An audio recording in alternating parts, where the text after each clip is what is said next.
You were participating in a pay-to-play 3-year period. You spent $64,000 participating in that. Is that correct? Sir, I take offense to your statement. I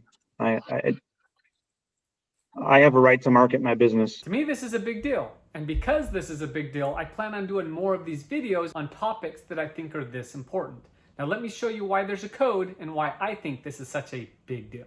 To inspire confidence in your customers that they know that you're going to exercise your best judgment to do a proper inspection, and you're not going to be influenced by the fact that you want more business from the real estate agent. Second is there's a federal statute called the Real Estate Settlement and Procedures Act that probably applies to home inspectors and essentially prevents kickbacks. Now the federal statute is pretty much irrelevant because we have an Arizona code, and the Arizona code seems to be written much better. It is very clear, and it seems like it's going to be a lot harder for certain people to make loopholes to get around it. After hearing Mr. Smith and the other inspectors make their statements, I swear they made Debbie from legal look like Camille Vasquez. And I'm going to show you some examples of how I came to that conclusion. I'm saying that there are no state rules that I'm aware of that restrict a home inspector's ability to market. Well, apparently there is a rule, and it seems to be very clear. It even says the word market in it twice. Well, that rule specifically states a preferred vendor list. And the whole idea of this is to allow all of the inspectors an opportunity to participate. We are here to represent all of the home inspectors. This one bothered me the most out of all of them. No, this is not a rule to protect home inspectors. No, it's not a rule to give equal marketing to home inspectors. It's to stop conflict of interest. It's to protect the public. Mr. Smith, just to be clear, this board is here to protect the health, safety, and welfare of the public. And if you watch the full hearing, you'll see one of the reasons Mr. Smith seems so interested is because it harms him and his school. I've got a home inspection school, and I've got students coming to me saying, hey, I can't even advertise. So that's the issue. We don't care about them. We care about the public. So what's the scoop? Well, the scoop is they're pretty much all going to get dropped. Not necessarily because someone did or did not do something wrong, but because the complaint technically wasn't filed correctly. What do I mean by that? Well, the law changed. You have to be a client to file these complaints, not just another home inspector, and you have to be harmed. And that home inspector being a part of all this really is going to be hard to prove that there was harm. Even the assistant attorney general was trying to explain this, and Mr. Smith tried to argue with her and the team of lawyers that was trying to explain it to him, which is also ridiculous. I take back what I said earlier. This is what bothered me the most. Strongly recommend that the BTR take R430-301, this specific one in play, and either get rid of it or rewrite it because it's only adding to confusion. I'm all for responsible licensing. I've done it for over 30 years, and I've volunteered thousands of hours to the BTR. But this is one piece that still needs to be cleaned up, and it's been years, and I've been trying to do it for years. And I've gotten a lot of resistance from the AAG's office on it. I think this code is very well written, and I think it is very good. And I'm actually very happy that the assistant attorney generals are fighting back so hard. So what do? How do we get this investigated properly to see what's really going on? Well, one, I'm going to reach out to the assistant attorney generals and see if I can get involved. I don't pay for referrals. I don't need to pay for referrals. So I think I'm a great person to be involved that will be less biased than someone you may be hearing on the board. Secondly, the complaints have to be filed correctly. So we need a client to file the complaint. Let me give you a great example. Some of my clients have used some of these home inspection companies. So they are technically clients. So if they were to file a complaint against that home inspector and explain the situation and their pay-to-play concern, then it may be properly investigated. It would also probably help the case if that client was able to prove that they used that home inspector because they were referred by a realtor, and it turns out that that home inspector was paying a marketing fee. Now, I'm not saying anyone is guilty of this pay-to-play. Even the board's lawyer had to explain to everyone. To remind the board as well, the board has made no determination about whether the licensee violated the pay-to-play statute or rule. This matter is up for dismissal for loss of jurisdiction. So there is no determination about any violation that way. Now, I personally believe there are people out there that are involved in some type of pay-to-play program, and it should be investigated. We should find these people, and it's not just in Arizona. I'm pretty confident this is happening in other states. Now, I'm not going to worry about the other states first. I want to focus on Arizona. I want to focus on us. But once this is all figured out, I definitely want to reach out to some national associations and see if we can investigate others that may be violating the pay-to-play. It'll probably be more difficult other than trying to get people a part of those memberships. That way those memberships have the authority to go after those members who are violating it, because using the federal statute is probably going to be very difficult, because I bet you there's a lot of easy loopholes to get around it. Now, let me give you something to think about. Say I'm on that preferred vendor list. That means I'm going to be getting that business. And then I can raise my rates because I don't have to compete. I'm going to be getting that business. And because I'm raising my rates, technically you are paying my fee to be a part of that preferred member list. Think about it. Now, for those of you interested in the full story, the next 20 minutes will be the rest of the cases involving the pay-to-play and the people involved in those complaints. Yeah, Dee Ray, Assistant Attorney General, appearing for the board on this matter, H1 23-018, regarding Paul Furman.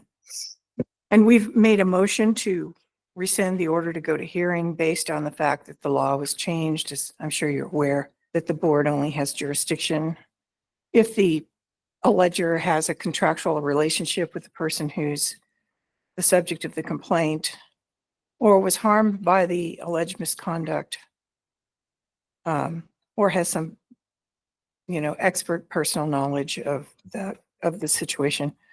And none of those things apply in this case, so we feel that the board has lost jurisdiction under the statute. Thank you, Ms. Ray. I believe we have a board member who has some questions. Go ahead, Mr. Smith.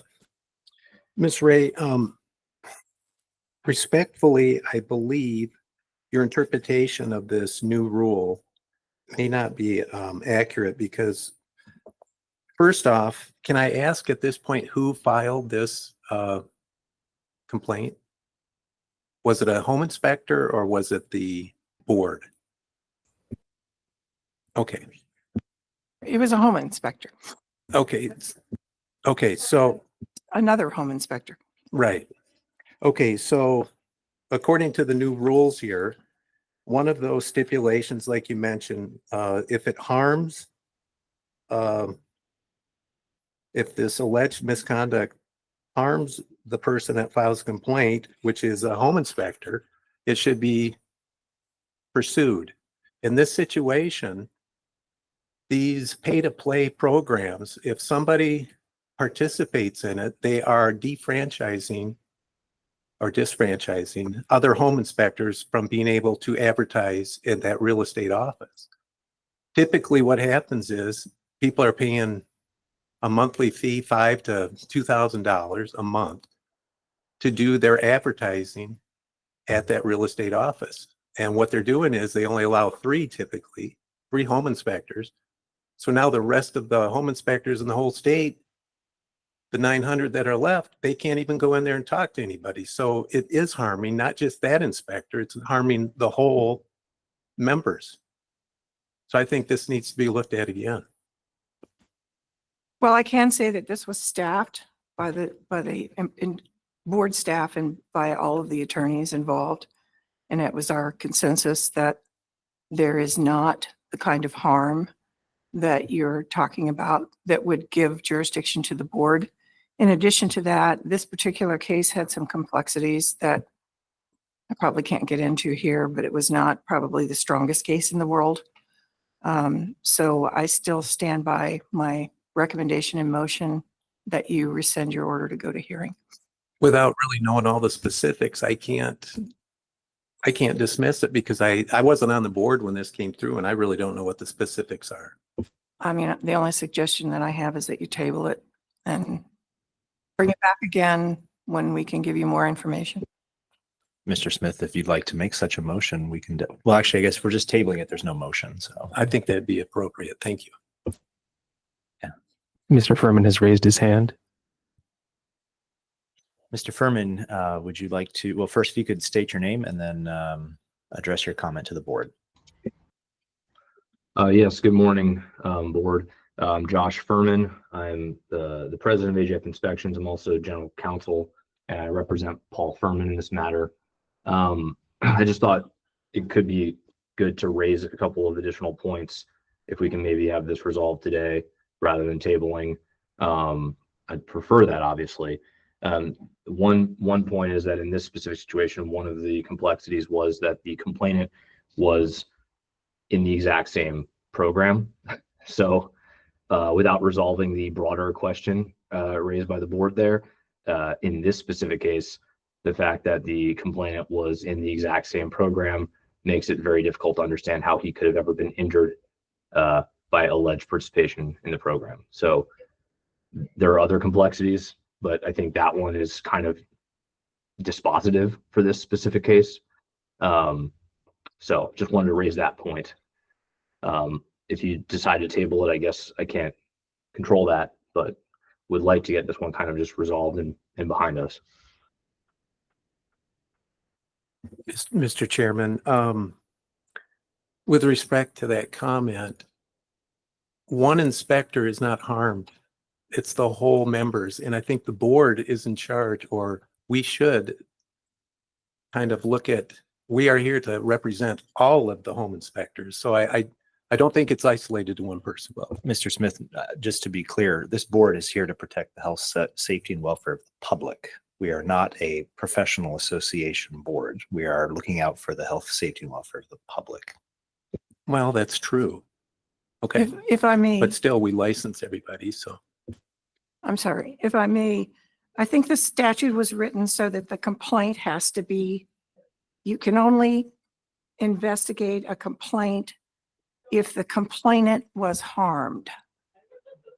I don't think, I understand Board Member Smith's comment about the public being harmed or the general population of home inspectors, but I think that statute was so narrowly drafted that the complainant himself or herself must be harmed. Which my understanding, Ms. Ray, is that you believe that that was not the case. It doesn't rise to the level that the new statute is intended to address. Sorry, correct.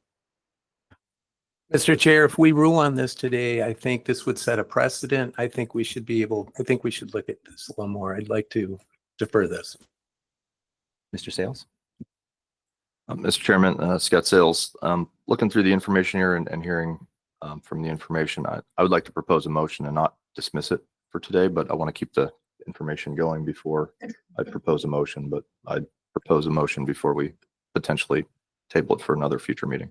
Well, I do believe we don't need a motion to table. We would just table it for another meeting. So and just to help guide staff and legal counsel, what is it that you want? Do you want another presentation of the case, or what is it exactly?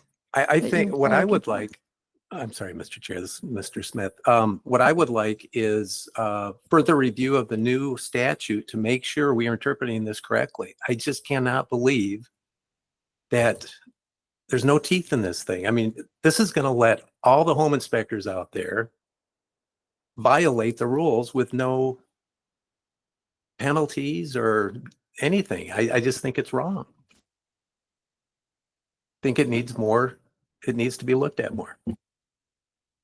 Maybe to answer your question, Judith, we would be tabling this to provide board members additional time to review the information that clearly at least one of our board members would like more time to be able to study that. And, Ms. Ray was also suggesting that we table it for another month. I don't see any harm in that. Did you want to ask our investigator, Dan, any questions at this time, or just put it on hold till next month? I'd like to just put it on hold. Okay. Does any board member have any objection to tabling this for one more month? Mr. Chairman, this is Scott Sales. While I understand some frustration in their reading through the new Arizona revised statutes and such, to me it seems, as it was mentioned, kind of it's narrow in scope, and that's where it is. So I don't see a reason to table it. So I'm just going to throw out a motion, and then it can go where it goes. Mr. Chairman, Scott Sales, I propose a motion to rescind the formal administrative hearing and dismiss the case due to loss of jurisdiction per ARS 32-106A5 and C12 HB 2091. Thank you, Mr. Sales. We have a motion. Do we have a second? If we don't have a second, then the motion dies. So one last chance for a second. All right, so that motion will not move forward, and we will table this for next month. Thank you, everybody. All right, so we had executive session to receive some legal advice. Going to go ahead and entertain a motion. I know we're going to have some discussion after the motion for dismissal of agenda items 8A1, C, D, E, H, and I. If anyone wishes to make that motion. Mr. Chairman, this is Scott Sales. I'd like to propose a motion to dismiss cases 8A1C, 8A1D, 8A1E, 8A1H, and 8A1I. Thank you, Mr. Sales. Do we have a second? This is Dana Klett. I'll second. Thank you, Ms. Klett. We have a motion and a second. Any discussion by the board? Mr. Chair, I do have some topics I'd like to discuss. I'd like to talk about 8A1C. Is Paul online?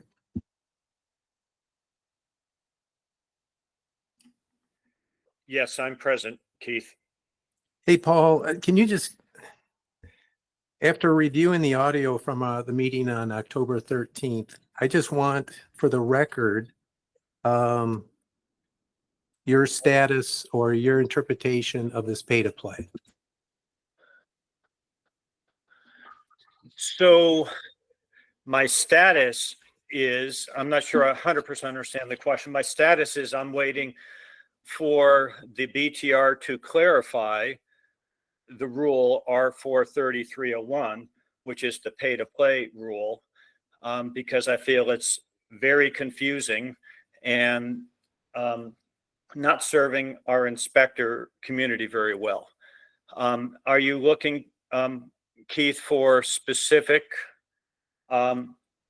more specifics on it? No, not necessarily. Just from your comment, though, do you agree that the statute or the rule pay to play benefits the inspector? Or are you saying it doesn't benefit the inspector?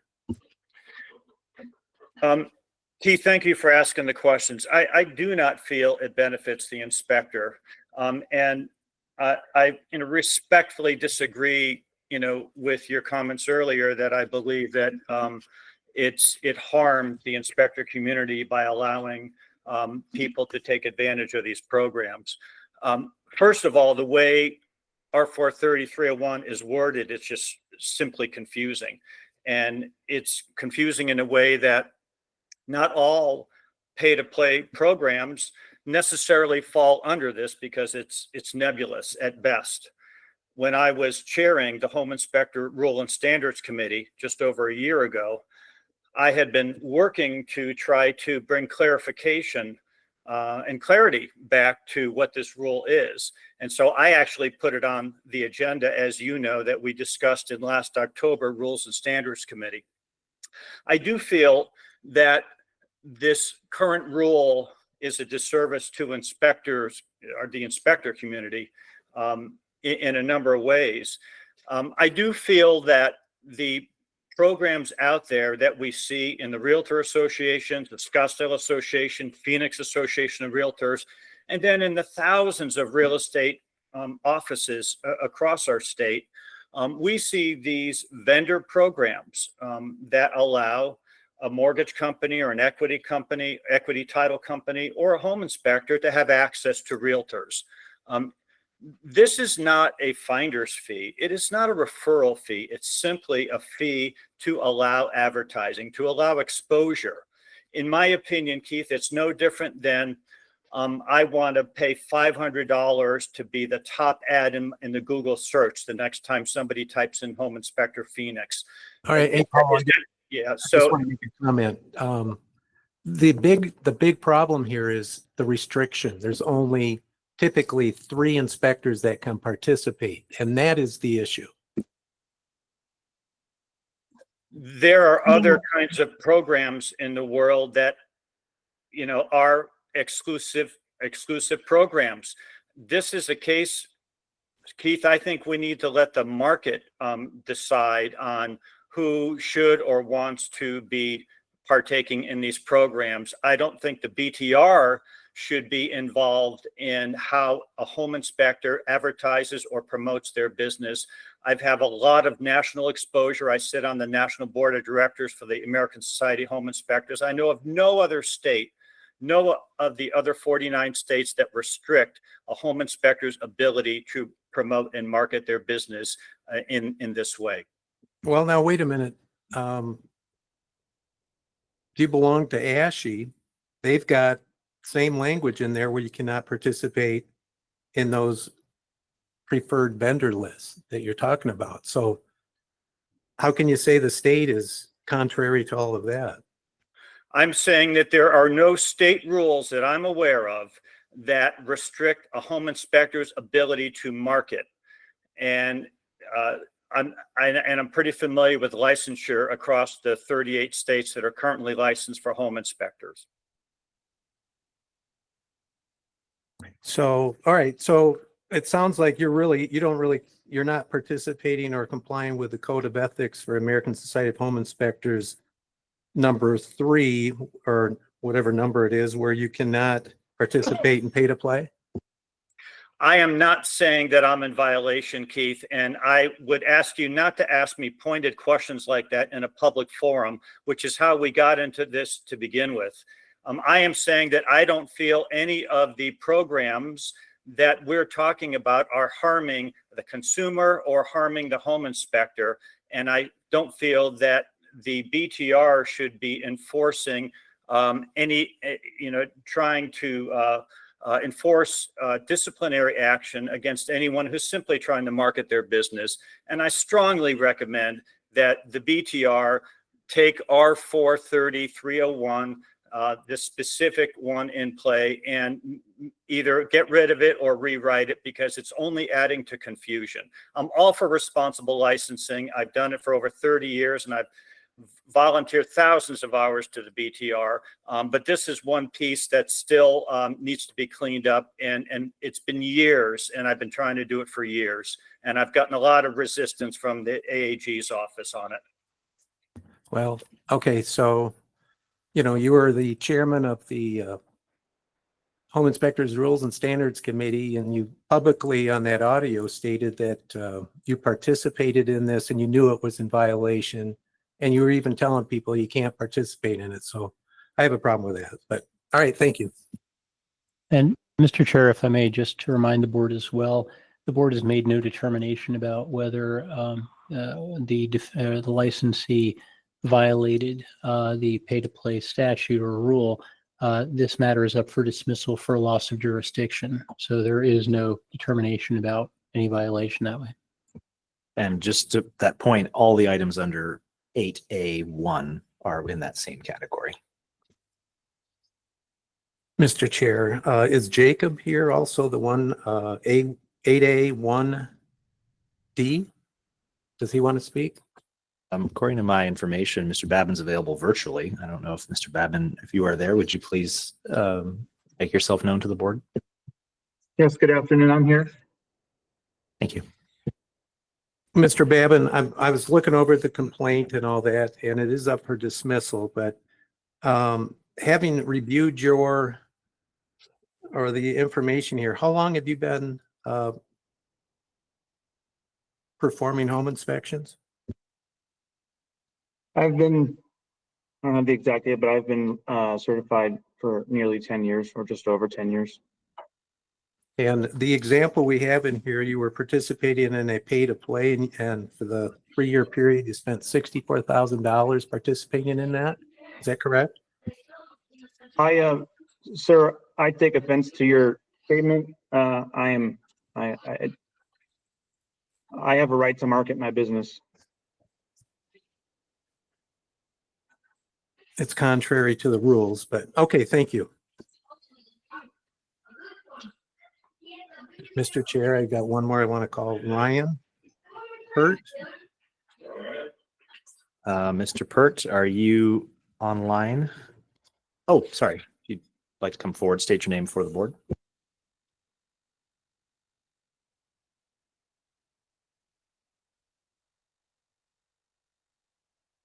Nothing counts until you hold the button down. Sorry. Ryan Peart, Advantage Inspection Service. Ryan, thanks for coming. In the complaint, it shows you as in receipt of the complaint. Who is the owner of the company? I am. You're the owner of the company? Was it previously owned by David Swartz? Not sure what this has to do with the complaint. Well, I think, when did you take ownership? Once again, not sure what this has to do with the complaint. All right. I guess that's all I had to say. I was just trying to get the relationship between you and David Swartz, who used to be a chairman also of one of our committees. And I know this has been going on for a while, so I just wanted to find out if he was still involved in it. So David is not with the company anymore. He acts as a consultant. Can I speak to the? Sure. So just along the same lines as what Paul Starren mentioned, I think the terminology of pay to play is being used in a kind of ambiguous way as it relates to what the intent was of this rule. I think many years ago was to prevent actually that pay to play. Hey, if an inspector or an inspection firm does an inspection and they pay, or there's some referral fee or kickback to a real estate agent, that was the intent, was to avoid those types of scenarios. Whereas, just like Paul mentioned, we feel as a business or as a single inspector has the right to go advertise or market their business, whether it's Google, Yelp, in an office, or anything like that. We do feel that and agree with Paul that the language needs to be updated and reflect that because it truly does cause a lot of confusion as it relates to what the true pay to play definition is and what the intent was, I think, many years ago when that rule was written. Well, that rule specifically states a preferred vendor list. And the whole idea of this is to allow all of the inspectors an opportunity to participate. You get these big companies in here now that can afford $2,000 a month to participate. It prevents the new inspector or single inspection company of being able to participate, and they're losing out. We've got 900 inspectors, and probably, these big companies keep buying up all that stuff. I've got a home inspection school, and I've got students coming to me saying, hey, I can't even advertise. So that's the issue. So Keith, respectfully, I think this is indicative of any market situation in any type of business across the country.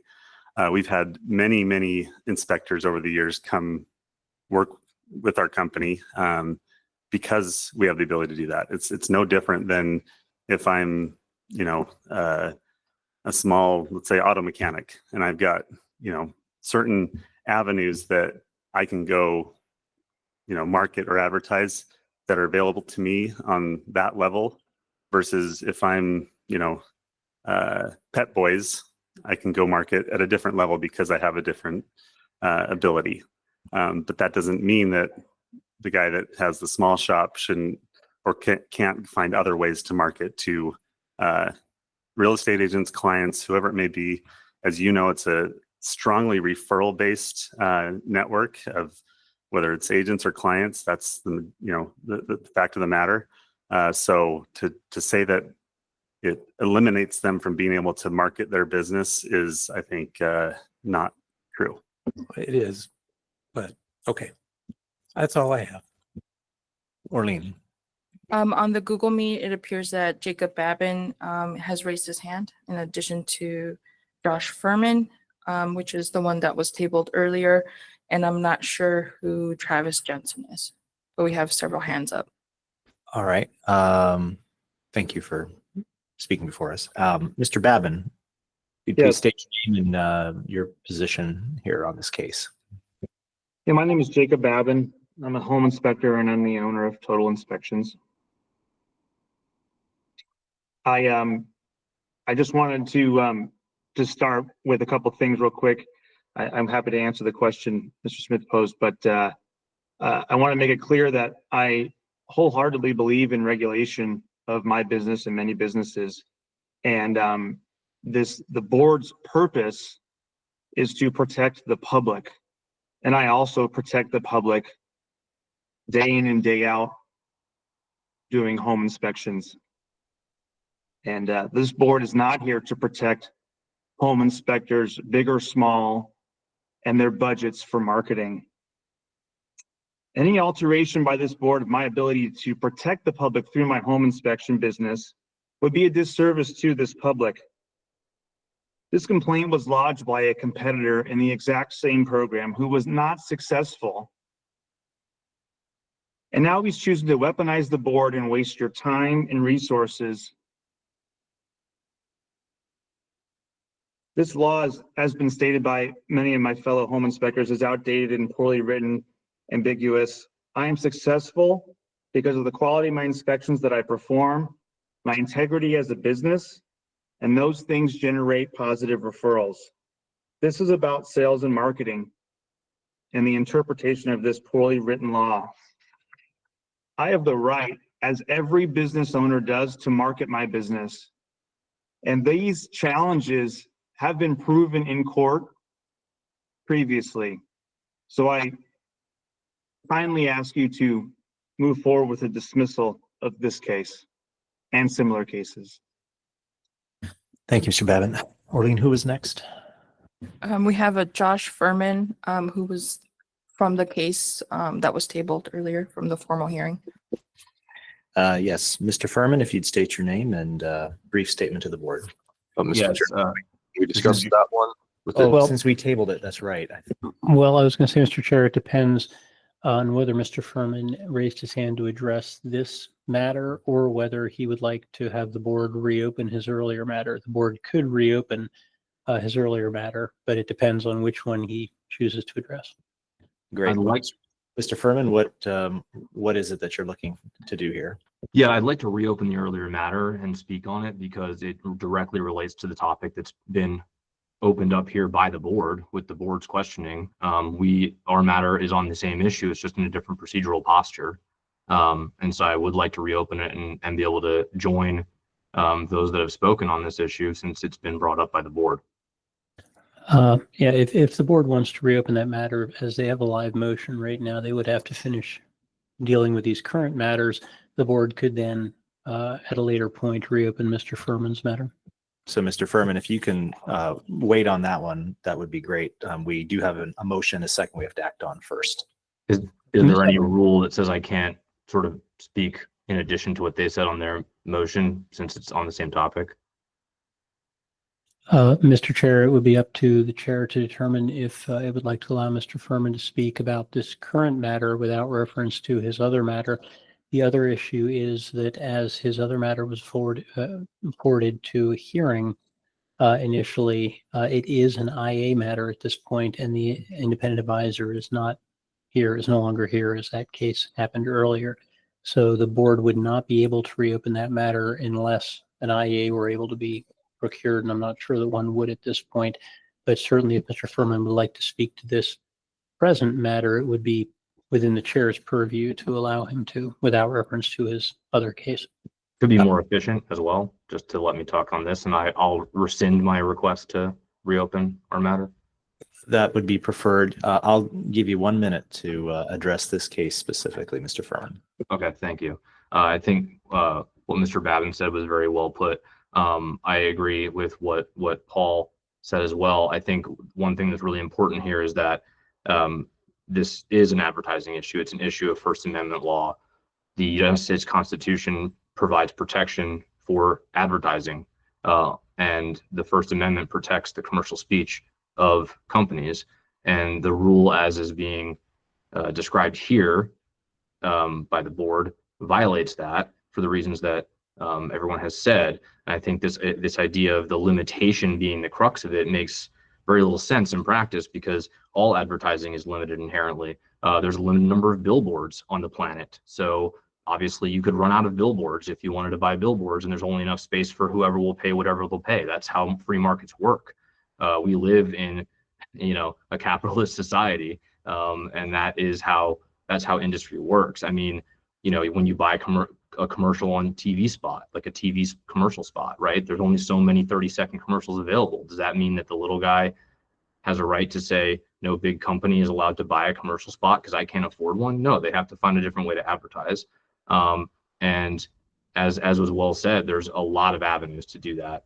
And so protecting the little guy, while it's a good, good-hearted thing to say, that's not what the rule is. The rule is a prohibition on quid pro quo payment for referrals. And that's not what's happening here.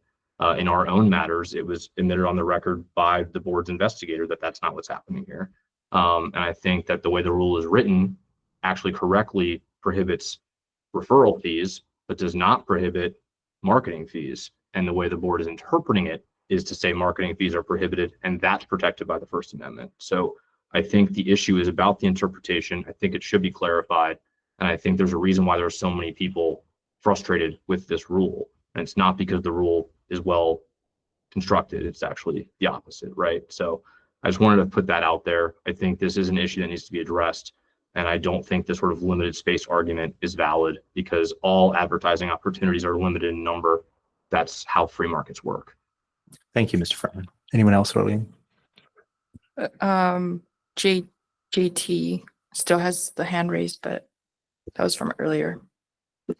I don't know if that person still wishes to address the board or not. Doesn't sound like it. Okay. All right.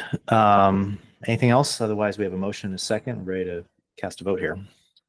Mr. Chairman, this is Scott Sales. I don't see anything or hear anything or that would make me change my motion from earlier for dismissal. Just wanted to mention that. All right. We have a motion and a second. All those in favor, please say aye. Aye. Ms. Hobick? Aye. Dr. Campbell? Aye. Anyone opposed? Nay. All right. We have one vote in opposition, the rest in favor. Motion carries.